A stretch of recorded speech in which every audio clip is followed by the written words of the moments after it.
A lot of people scroll past this lens after they've seen the price tag of this lens. Now this lens here, this isn't cheap. And after you've seen the lens, you're probably thinking, nah, I'll kind of settle with the f4 one. But this video here is hopefully explaining why this lens costs this much and why this is the best 70-200 lens in the world. So before we get into the nitty-gritty of this lens, I want to get some of the big stuff out of the way first. This here is the best 70-200 lens according to DxOMark. Now I've used this lens and I can't fault it, and I have to agree with them. Also, not just being the best lens, it is the sharpest 70-200 lens in the world. If you already don't know, this is by the Sony 70-200 F2.8 G Master. This lens here kicks the butt of actually quite a few of the prime lenses that are out there for the Sony FE mount system. By sharpness, this is truly like the 6th sharpest FE lens in the world, which is amazing because it's the zoom lens, and usually zoom lenses aren't as sharp as prime lenses, so, you know. But this is definitely the most premium lens I've owned and tried and tested and shot with. Just everything in the lens, holding the lens, just feels like top of the notch, okay? I've given this lens a few times to my friends to kind of have a go when we've been on a shoot, and they're like, oh, can I use your lens to get the shot? I'm like, yeah, sure, go for it.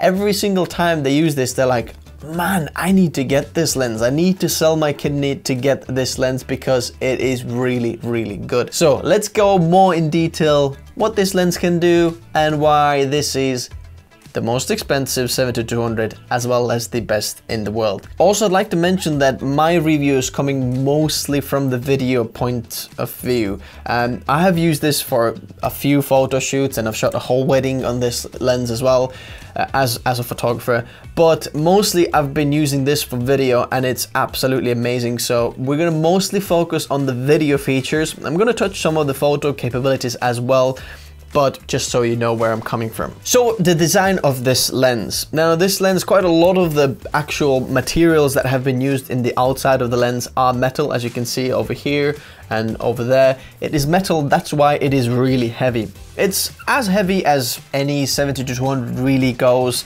There's not much of a difference between this or the Canon or the Nikon or Tamron. I think Tamron is slightly lighter, but there's nothing major that you can actually feel when holding the lenses over here. So this lens also is weatherproof. What they call is dust and water resistant. So you can easily see it on the back of the collar over here when you look at the black rubber on the side here that actually just seals this lens to your camera body. Make sure that none of the water or moisture or dust doesn't get into your camera body. All the buttons on the lens and all the rings over here as well are sealed, so just gives you the confidence that you can use it outside, you know, in the field as well as in the studio. The filter thread on the front over here is 77mm, and the cool thing about this is that if you're a videographer and you're using an ND filter, what you can do is usually you're gonna have to get rid of your lens hood because you just can't adjust the ND inside the lens hood, especially this one where it's so deep. But the cool thing is this lens hood, by the way, is pretty premium as well. So you're gonna slot it in. There's like a little clip or lock, which is just button over here. So once it's on, it's locked. If you want to get it off, you're gonna have to press this button over here and then slide it off. But the cool thing is that, as you can see on the bottom of this lens, there's this little hatch. Boom. Guess what that is for? So if you've got an ND filter inside, you can adjust the density of the ND or polarizer or whatever filter you're using in here without taking the lens hood off, and you can still use the lens hood, get less reflections if you're shooting, you know, photos. You're gonna get less flares and things like that. So absolutely cool thing that they have actually thought about. I haven't seen any other lens with that type of lens hood in the world. You've probably already noticed that there are some buttons on the lens over here. There are 3 buttons on the lens that are not marked with anything, as you can see. One over here, and then one over here. These buttons are customizable buttons. Now, don't get me wrong, and that what actually confused me at first when I saw this lens, when I thought that these all 3 can be customized separately. They're all actually the same. So as long as you customize one of these buttons, they all do the same thing, if you know what I mean. The reason why there are 3 of these buttons is that if you turn the lens, for example, if you've got one button here under your thumb, if you go portrait mode, for example, boom, you've got another button underneath your thumb. If you go the portrait on the other side, boom, you've got one button underneath your thumb as well. Just so that you can shoot comfortably and know that there's always a button underneath your finger. Not like one of those G lenses over here where there's only one button over here, which means that if you go portrait mode, you're gonna have to kind of get your hand in a very awkward position. If you want to know what these buttons exactly do and how to customize that, just click on the link up there. I've made a video all about that, so check that out. So there are 2 rings on this lens. The closest one here to the camera body is the zoom ring, and it has quite a lot of tension, and it's just the perfect amount of tension to kind of zoom in and out, and it's the same tension all the way through, which is really awesome. Now the furthest to the end of the lens over here is the focus ring over here, which is very, very smooth, much smoother or less tension in there than the zoom, which you want exactly, because when you're pulling the focus, you want this ring to be super smooth, because you don't want any of the jitters or like random movements when you're pulling the focus. You want it to be as smooth as possible, and it's amazing. Just another side note over here, this is the best manual focusing Sony lens I have tried. The manual focusing on this lens is absolute dream. Honestly, I have some other lenses over here. This is 24-70 focus by wire, absolute nightmare manual focusing. 90mm, it's all right, but it's still absolute not as good as this 70-200. It is honestly as good as completely manual focusing lens. My other daily driver is this 35mm that I'm shooting through at the moment, which is by Sigma F1.4. And honestly, I don't mind manual focusing on either of these lenses. It's absolute dream to manual focus on this. I'm not quite sure if this is still focused by a wire or actually real manual focus, this ring, but it does feel like a real manual focus ring. So then on the side over here, there are a few more switches. There are manual focus and autofocus switch, so you can switch between these two. Also, there is the autofocus range switch. So basically, if you want this lens to not hunt the focus for all the distance that it can do, you can actually switch that. If you're focusing something far away, just switch it to the 3 meters to the full distance or infinity, and it finds the focus much faster. And if you are, you know, somewhere in the close by, just tell the lens that, okay, I'm closer than 3 meters, that. Also, you've got this optical steady shot switch over here. You can switch it off and on. Underneath that, there is a mode button. So the optical steady shot has 2 modes, and I've seen quite a lot of people confused on the internet about these modes, and I've seen quite a few misleading actual videos where they explain these. But basically, number 1, the first mode is normal like mode. So basically, if you're shooting handheld or whatever, you're just pointing anywhere, use the first mode, okay? It's just gonna interact and stabilize your footage the best way possible. The second mode is when you're using this lens on a tripod and you're panning left and right. Now, if you're doing that, for example, if you're on a wedding, in the back, and you're doing that, you know, down the aisle shot, and maybe you have to pan to when some of the speeches or readings are done, then use this second mode, because this is specially made for the panning of this. So just so you know, these are the 2 modes. Another cool thing is this tripod collar over here. This can easily be removed. Don't get confused. This is just another Manfrotto plate that I've attached over here, so I can easily just slot it into the tripod that I've got, or tripod head that I've got. But on the side over here, there's this little knob over here. You can easily just undo it, boom, and then off this tripod collar comes, okay? There's another 1/4 inch thread on the bottom over here if you wanna use any other accessories, or you can do that. And then putting it back is very easy as well.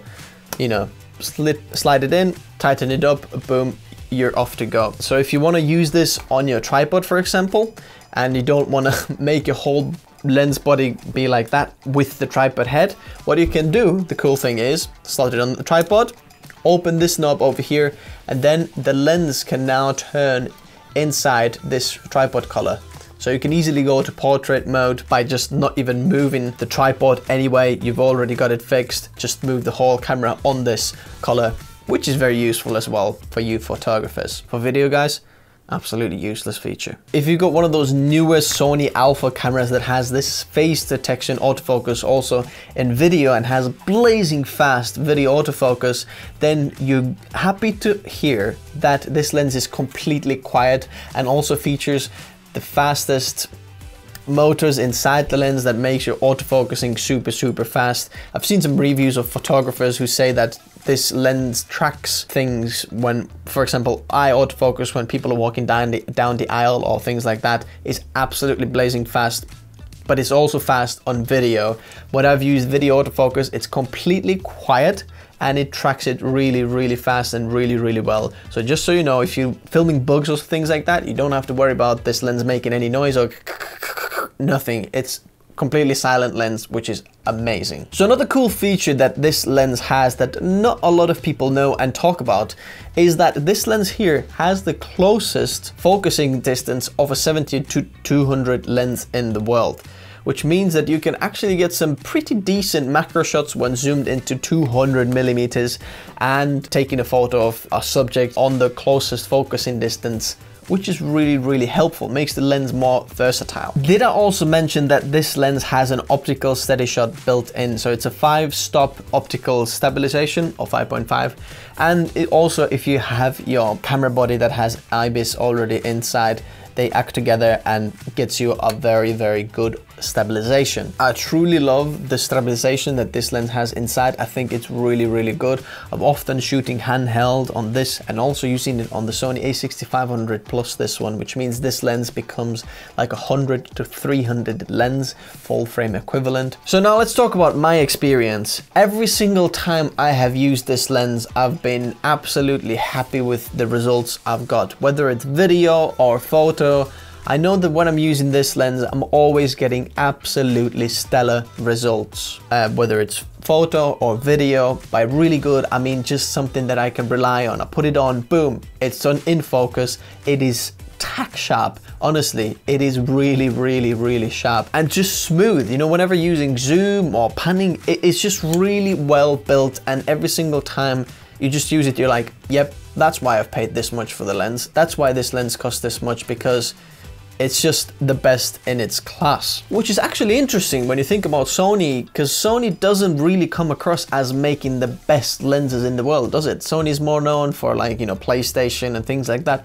Now, just in the last couple of years, Sony has actually made a massive actual step into the market with their mirrorless cameras and all the alpha cameras, and are actually market leading camera manufacturing company and sensor manufacturing company in the world. But you wouldn't really think that when you come to the lenses, a lens by Sony is one of the best in the world. You'd rather think that, yeah, you know, maybe Canon or Nikon or, you know, Tamron or Sigma, or companies who have actually just, the whole focus on the company is to make like lenses. But interestingly enough, this Sony lens, the PlayStation company, is actually winning in this race. So another thing that I've learned about this lens is that when using it with the camera bodies, for example, over here I have the Sony a7S II, and as you can see, I'm using a battery grip over here, and I'm always using battery grips when shooting with this lens just because it's so front heavy and heavy lens. It's because it's the same equivalent weight on it as the DSLR lenses. When not using the battery grip, it's a little bit out of balance, and when you like to shoot handheld 70-200 shots, things like that, it's very good if you use a battery grip on your camera bodies, whichever camera you use. It's just because it gives you a better balance and you're not front heavy, gives you more stable shots. Just another tip for you. So you're asking, Larry, listen, sounds like Sony paid you a lot of cash to make this video and ramble on about this lens and talk about these facts, and you know, it's the best in the world. Honestly, I bought this with my own money.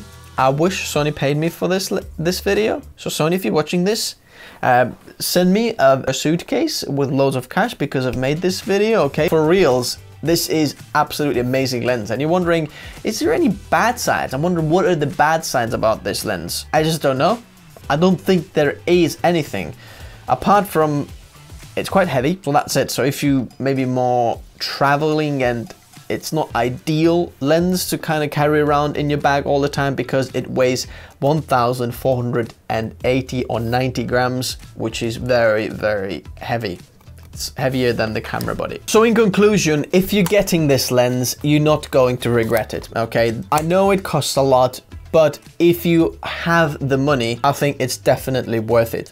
Now, if you don't, and you're really, really on a budget, and you're thinking, is there really that much of a difference in the bokeh and in the lens sharpness when you go into the f4 and f2.8? The f2.8 is still sharper, but the f4 is absolutely amazing lens. So if you want to, there is an f4 lens available for this lens. It's much smaller, much lighter, and it's much cheaper if you want to do that. Now, if you're using it for video, if you want a good 70-200 lens for video that is the cheapest out there and you're really, really tight on a budget, I would go with the Tamron one, because the Tamron one is like the cheapest 70-200 out there, and it's really good as well. It's really sharp.